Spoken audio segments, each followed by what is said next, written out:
Get up. What is up, Mets fans? It has been quite a bit. It's been longer than it should have been. Was really hoping it wouldn't take this long, but we needed a break. Welcome back to the Mets Up Podcast, episode number 145. We're just going to kind of talk about what's happened since we last spoke, which was, it feels like so long ago now. It's been the longest week and a half-ish of my lifetime, seemingly. And ever since the Mets lost, time has just been moving in slow motion, it feels like. So as James is being sped by a BMX motorcycle seemingly right outside his room, we'll do the typical intro stuff that you guys all know and love. Make sure you're following us on all our social media at Mets Up on Twitter, Instagram, and TikTok. If you're looking for the YouTube video, head over to the New York Mets YouTube channel, subscribe over there. And if you're listening to us, Apple Podcasts, Spotify, Google Podcasts, Odyssey, drop us a rating, drop us a review, download, subscribe. Like we said, we are not going anywhere this offseason. We will be putting out one episode a week at minimum, and it's going to be coming out guaranteed Wednesdays, I believe, is what we're rocking with here. So without further ado, James, how have you been this past week and a half? We've been together like 6 of like the 10 days, like we're chilling, watching sports, hanging out, just trying to forget about the sadness. But it's been a long week. It's only been 8 days since the Mets were eliminated from the playoffs. So much has happened in baseball. So little has happened in my life, our lives.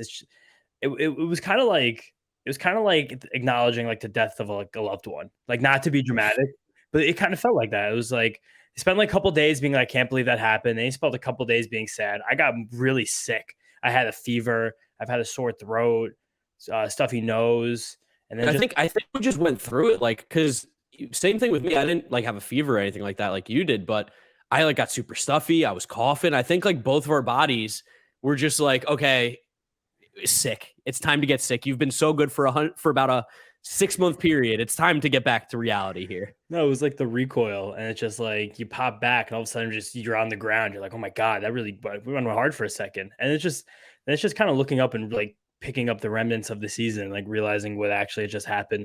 It did feel good that the Padres just whizzed past the Dodgers. At least we get that. At least we ran into like the buzzsaw that is the San Diego Padres, taking down 2 of the 3 best teams in the regular season in the National League. Actually, technically based on record, at the end of the season, the 2 best.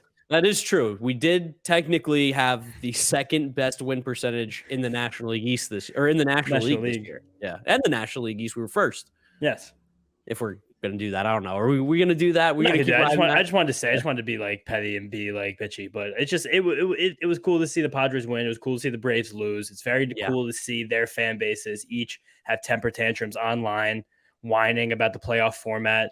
Dude, isn't that so crazy that because those 2 teams lost, now the conversation is not just is the wild card round broken, is the NLDS broken? The 5-game series is like a hot button topic, and it took the two of the best teams, and now their fan base is crying and moaning. They're like, oh, it's not fair. 5 games instead of 7. Like, okay, it's been like that for 20 years now, and now you have a problem. Hilariously, also, it's like this is going way, way, way back. Last year, one of the first proposals that the players gave the owners during all the lockout shenanigans was a 7-game DS round. Yep. Which is crazy that the owners would deny that because that's more money in their pockets. It's more games for everybody. But I guess it was just inside of all the other proposals, so you had to like decline everything or accept everything. But it's funny to see, and it's so ironic that as like where baseball has gone all these years now, these teams basically want to like revert back like 50 years. Yeah. Just teams win the pen and go to the World Series. Like we know that's how the Yankees and Cardinals got all their championships, just by having the best records in their leagues and then just walking to World Series and just having to win 4 out of 7 games. But this is the whole.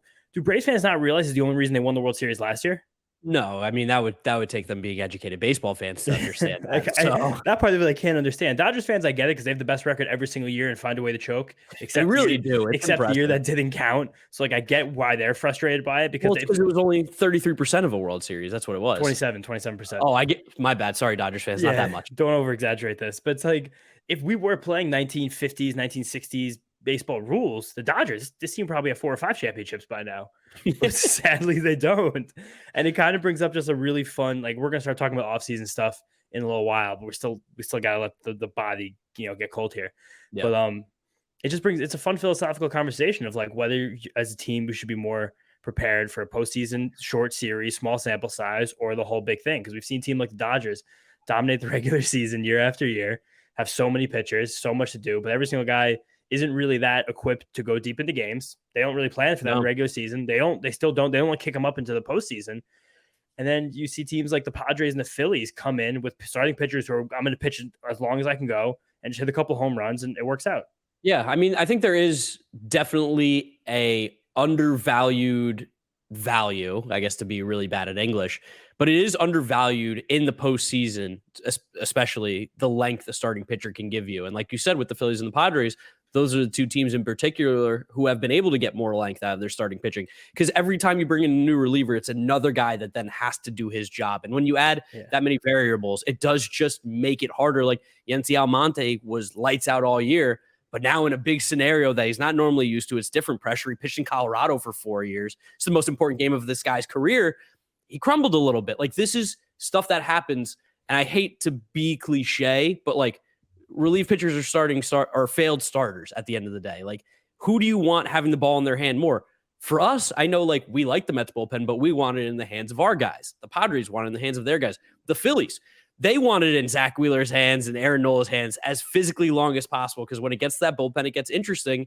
But I think 100% it's going to I don't know what the right word is, but people, I think, are going to reconsider how to build teams now based on what happened specifically this postseason.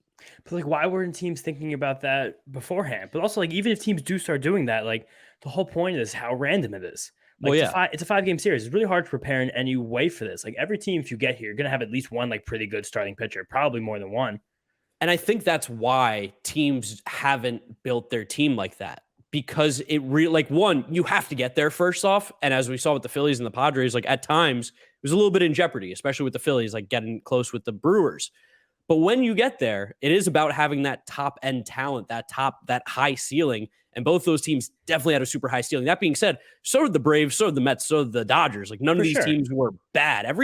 This one thing about this postseason too, it feels like every team that made it was really good. Besides the Cardinals, which everybody knew that. I mean, that talk about a team that did not have any ceiling. I didn't know what their ceiling could possibly be. I guess win the wild card maybe was their ceiling. Yeah, literally. And another thing that's funny about this is that everyone is complaining that these teams who were like so good and like should have been contending for the World Series got knocked out. When you look at this from like an actual numbers perspective, and you look at baseball perspectives or fan graphs, like World Series percentages, no team ever in baseball this year had higher than 18% chance to win the World Series, like based on probability at any given moment. Like, that's kind of how it works. So none of these teams really that much favored over the other, especially when you add in the variance of like playing baseball in a short series and the fact that, like, I don't know, like, how much you really need to win one of these series. You need your bullpen not to suck. You need a couple big hitters to play well, and you need one or two starting pitchers to really step up. Padres and Phillies each had that all year. 100%. And that was something that we talked about a lot on this show as the season went on. Like, we'll talk about how the Mets and Braves divisional race affected each other probably a little later on, but I at least was saying it for months that, like, I don't want to run into either of these teams in a wild card series because they have enough to get you, because they each have home run hitters and good starting pitching. We really wanted the Cardinals. The Brewers would have been so great to sneak into the postseason. Would have really, really preferred that. But I don't know. Does it make you feel any better that at least the Braves and the Dodgers are also out? I don't think it'll make me feel better, because it's not like I never really cared what they did anyway. I just wanted to win baseball games. But it gives me a little bit of like warmth in my heart that they are being so annoying about it and so childish. We're rooting for the Padres, right? Like, that's Padres Astros, baby. Save baseball. Padres Astros for the greater good of baseball. Got to get the evil empire out. Cleveland is failing miserably right now. I have it on the background. Right? Yeah, bottom 8, 5-1. Aaron Saval just did nothing. Yeah, we should talk about that maybe for a brief moment. I've never seen a team openly tank in a playoff game. Like, Guardians said, they said game 5, take it. We got an extra day to give our guys rest. Aaron Saval. Like Shane Bieber on 4 days rest, we can't do that. If Shane Bieber pitches, then we can't trade him. Yeah, or he can't pitch game 1 of the next series. If we move on to playoff round, does that hurt our draft position? Like, what? Yeah, and they did like a Cardinal Senate at Yankee Stadium. You never bunt in the first inning at Yankee Stadium as the road team. Like, what is the purpose for playing small ball? Yankee Stadium is there's a clear cut way to win at Yankee Stadium. It's get on base and hit home runs, because that park does not get singles, does not do doubles, does not do triples. And the Guardians were like, how about we give you an out in a game that we know we're going to be down in? Also, we can't discount the fact that Josh Naylor tried to like sun the Yankees in the game that they were losing. And that really seemed to enrage everybody, including the Yankee fans. I'm all for celebrating and having 100%. fun and bat flipping and all that and doing the pimps and all that. But there's two things I did not like about the Josh Naylor cradle the baby. One, you're losing. Don't wake up the Yankees. You don't need to give them anything to give them a little fire under their stomach. And clearly he did, because they're beating the pants out of them right now. And Josh Naylor has not looked good since then. And two, I like the celebrations of the bat flips because it's more of a celebration of what you accomplished, of what you're doing to yourself. You're doing the baby thing. One, you're not Garrett Cole's daddy. He is still one of the best pitchers in baseball. And two, now you're taking shots that were unnecessary, that you didn't need. You didn't need a target on your back, and you put one there. I like having fun. Josh Naylor is a psycho and has done some crazy stuff this year that I did love. But that was, if I was a teammate, I'd be like, Josh, no, don't do that, man. Also, like, why are you doing it to the guy who just thrown 13 innings and only given up 2 earned runs in the series? Like, you know what I mean? Like, Garrett Cole is going to be one of the sole key, like, main reasons the Yankees actually came back up and won this series. Literally. At a time where they didn't really look like they were, because for some reason Yankees fans don't realize that he's one of the best pitchers in all of baseball.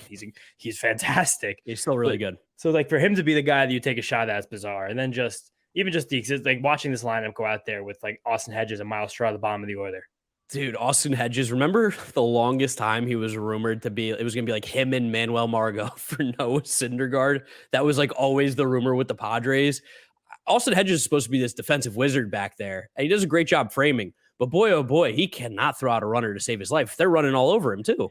We know from being New Yorkers and me and you being Knicks fans, like how harmful it is to like watch a team that's owned by a Dolan. Yeah. And it's so clear how much this Guardians team needs like $50 million. There's a mosquito flying around. I think I smacked it out of the air, though. Oh, well, Mr. Miyagi. Well, they'll get him anyway. Good job, though. Thank you. But yeah, I mean, I was really, really hoping they would have done more. I really was. They went up 2-1, and I was so excited. Shame on all the Mets fans out there who thought the Yankees were dead on Saturday night. There was no way they were dead on Saturday night. That was crazy. Never. We got to celebrate that moment. There was a chance, but Garrett Cole was always pitching Game 4, and Aaron Savali was set to pitch Game 5. The Guardians got a chance to change that, but they did not, and this would happen. The better team won. And we have the two best teams in the American League record-wise facing off in the ALCS, and the National League, two of the worst. The two wild card teams going up against each other. So, okay, we said we're technically rooting for Padres Astros. What do we think is going to actually happen? If you had to give a prediction, who do you think goes? Give me games too. Why not? Let's get crazy. This is the off-season podcast. We got to talk about something. I know. Could I be sacrilege? I think it's going to be sacrilege. I think it's going to be Yankees Phillies. Oh God, no! I really do. I think the Yankees are going to get the Astros in 6. I think the Phillies are going to do the Padres in 7. See, I don't disagree with the Phillies being a possibility, but I also do think over 7 games they really get hurt a lot more. Just because Aaron Nola, Zach Wheeler, realistically can only pitch 4. Now those could be all 4 of the wins, but we've seen that they are human at times. So I think it's going to be Padres in 6. And we got Astros in 5. I think the Astros are just going to handle the Yankees. They kind of slapped them around this year when they played. So, oh, for sure they did. But it's a different beast, and the Yankees just looked like renewed these last 2 games. But also, ever since A-Rod drew up their lineup, that was it. I know. Ever since changed everything. Took the plans out of Aaron Boone's hands and gave it to the analyst A-Rod. Shout out my boss A-Rod. It depends on Aaron Judge, because Aaron Judge has been not good this series. Home runs. I mean, also such a classic Aaron Judge home run today. Or are they up 3-0? Make it 4. Yeah. Oh, classic Aaron Judge home run. How he gets to 63 or 62, whatever it was. Shout out that one Yankee fan that we met in Washington during Jacob DeGrom's debut, who said at that point Aaron Judge already had like 45 home runs. He said every single one was meaningless. that was electricity. No, that was funny. Yeah, I think Astros 5, and I'm gonna go Padres in 6, but. Oh boy, Phillies Yankees would be hell. That would be a nightmare. Just leave the country. Just gotta leave the country. That's turn off the TV. I am not watching. If you don't acknowledge the 2022 World Series happened, you don't know who wins. I'll block it out for the end of time if that's what ends up being the World Series. You don't have to answer this if you don't want to, but I wanted to ask because I want your take. If that is the World Series, who would you rather? Wow. I think I'd rather have the Phillies. Okay, yeah, I think so. I won't root for either, but I will. It's a lot of rooting against. That's really what it comes down to. Honestly, it'd be great. I want people to blow the game. I want there to be chaos. I want absolute crazy stuff happening. I want an 8-run lead blown in the 9th inning by the Phillies bullpen. The Yankees come back and then the Phillies take it back from them. Like I want to rip their heart out if they're going to lose, but I just cannot cannot possibly stand to see Yankees fans win a World Series. You saw the Braves. They were intolerable. I'm never going to go to Philadelphia. That place stinks. So I don't really have to interact with Philly fans unless it's on Twitter. And most of them, they're muted anyway. So it really doesn't matter. Yeah. And I mean, this happened. This exact World Series happened in 2009. Of course, I don't know. I was a child. Like the hate wasn't really born yet inside of me. I got mad at my Yankee fan friends. Like it was frustrating. But at that point in time, the Mets had like the 2006, 7, 8 back-to-back seasons beat me down so far that I didn't even have close to a leg to stand on. So I didn't even I don't know. And like the older Yankees championships, I didn't feel either. So it's like, I don't know. This would be a very new experience. Yeah, I very much hated the Yankees then. And I hated them for sure, but I knew there was nothing to say.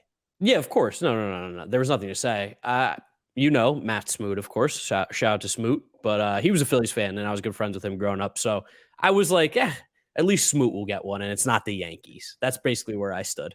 Yeah, I was in Woodlock Pines. Shout out Woodlock Pines if anyone's ever been there in Pennsylvania with my one crazy uncle I've talked about in this podcast before, Frankie, he's in one of my dynasty baseball leagues, and he just peppered. You did meet Frankie at the home run derby night. He was like of my dad's two brothers, one who was like bigger and balder. Gotcha. Okay. Not really loud. That's Lou. Okay, that's Lou. Okay, yeah. But a lot of Italian names being thrown around. Frankie Lou. Frankie, Lou, and James and Mary. That's the four. My dad's fam. But we were at the cabin, like something. I don't know. It's like a room. I don't even know how to describe it. It's like a community room at this place where like they'll do like trivia or games, and then there's a bar in there and you hang out. And my uncle, like, this is the first time I realized how much of a psycho Yankee fan he was. He sat in a chair in the first inning of that game, the deciding game. He didn't move the whole time. His family was there. He had kids running around, and he like locked his nails into like the leather arm of his seat. Like he was just locked in, like grabbing. Oh, man. No, but I mean, it was real fandom. Hideki hit the home run, and that was kind of it anyway. And Yankees were a better team that series than the Phillies. Definitely. I mean, that Yankee core, they came together for just one ring. I gotta hand it to them. I would love to get one ring. The hate has been coursing through my veins since the Mets went out. Yeah, you too, I know. But it's just it's so anger. Back. I'm so back to hating. I took this entire year off and really focused on the Mets and being positive. I'm not going to hate the Mets. Let me clear that up first and foremost. That's not going to happen. That's all love. But I wasn't really talking a lot of trash to the Yankees, the Braves, the Phillies, a lot of people. I'm so back. I'm talking all the trash next year.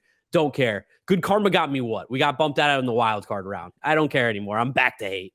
Gotta hate. And I guess we should maybe throw it around, talk about the Mets like briefly. This is a Mets podcast. I guess. Yeah. The one thing that did happen, Mets news this week, was that Billy Epler had his big press conference. They were just, I'm not gonna speculate anything, but there were a couple like quotes that we should reference. Talked about Jacob deGrom. He said they had a conversation that night after Sunday night's loss.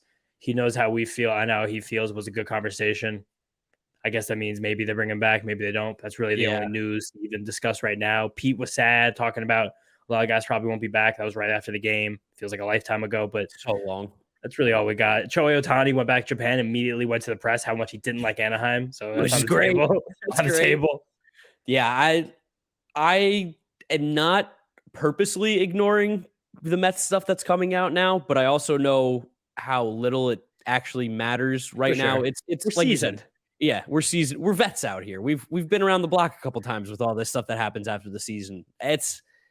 I'm glad those are the comments. I prefer Billy Epler saying that than no, there's no chance, or we'll see him next year. Whatever it is.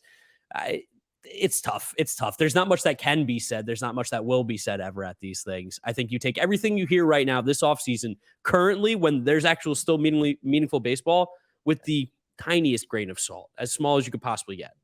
Tiniest. So it's going to be hard for Mets fans to block out all the noise. Shout out our boy Worthy, loyal friend, listener. He literally like hope he's happy he's healthy now because he had bit of a scare. Bit of a scare, yeah. And the Mets just literally drove him to the breaking point.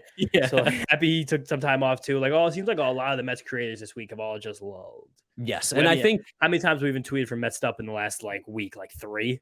See, I don't. Nothing. I'm not gonna lie, it was you then because I don't even think I've touched Mets stuff. Yeah, you definitely haven't. I mean, did you? I mean, I think you retweeted Jay Horowitz. Shout out Jay Horowitz. Okay, I actually did do that. That's right. Yeah, that's from the computer though. That wasn't on my phone. Okay, I put out a dumb meme. And that was literally it. So each of us one tweet, one organic, one retweet in 10 days. Yeah. I mean, there was a lot that happened. What do you want us to talk about, people? What do you want I us to know. talk about? Like There's nothing I could say. I'm sure we sure as hell are not going to talk about what happened again. That's not going to We happen. could have made a graphic with that exact Billy Epler quote, but my heart's not in it. I don't No, care. no, I don't feel good about that one. No, You we're not mentioned here. Jay's. We're not here to hunt for engagement. We're here to give you guys meaningful content. You know No, that. we're Mets fans. We're real Mets fans out here. We want to make sure we echo that to you guys still. You mentioned Jay's podcast as well. Just dropped one with Bobby Ojeda. So if you haven't checked that out, guys, you should. Jay has a podcast where he talks to a lot of Mets alumni. Really good stuff. He has unbelievable stories. Definitely go check that out. And I think we might be making an appearance as well next week, maybe.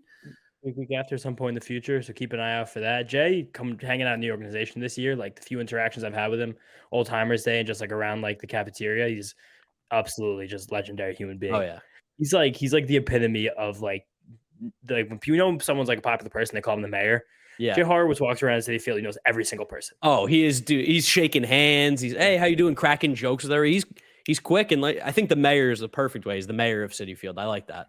That was fun. So excited to do that with Jay soon. I mean, past that, like hell, we got God, the DS. I mean, I didn't even watch baseball for a full week. The first time I watched the divisional series was Saturday. That's when we were hanging out. Yeah, at your place, hanging out with some friends. That was my first time getting back into baseball. I had to make sure that the Braves were going to lose. Had to make certain of that. I had to also make sure the Astros are going to win. Yes, those are the two most important things that happened last week, and they both happened, so it was okay. Yeah, Astros at least give us a chance to hate a little bit more. Yeah, and luckily I went. I mean, I'm not gonna say. Keep going. Keep going. Yeah, I mean, we had a great time. Great sports day just in general between college football and baseball, and got to hang out with Vito too, our producer Vito. What's up, Vito? We know you're out there listening to us from beyond the StreamYard. And we should bring Vito back in soon because something that we talked about a lot over the last month plus of this season really turned its ugly head over the last 2 weeks. It became very clear and obvious, both during the Mets series against the Padres and the Braves series against the Phillies, that these teams completely just left it all on the field against each other. I think especially the Braves. For sure more the Braves. The Mets showed up more than the Braves did. Not to rub salt in the wound, Mets fans, but if you remember, they were not playing well before we played them in Atlanta. They had that good series. They played poorly again after that, and it carried into the postseason. They looked horrible. Austin Riley forgot how to hit again. Like, they just looked like a shell of themselves. The Phillies kicked their teeth in, and then Tyler Matzik went online to complain about a day game. What a baby! I'm a World Series champion. I have to play during the daytime. You play in Atlanta. You are irrelevant. Atlanta and Philly, two major sports markets. It's the night games are reserved for the real franchises. It's like the 40th biggest city, and it has the most traffic. I mean, how does that even happen? Yeah, but it was interesting to see them go down like that. But it's just nice.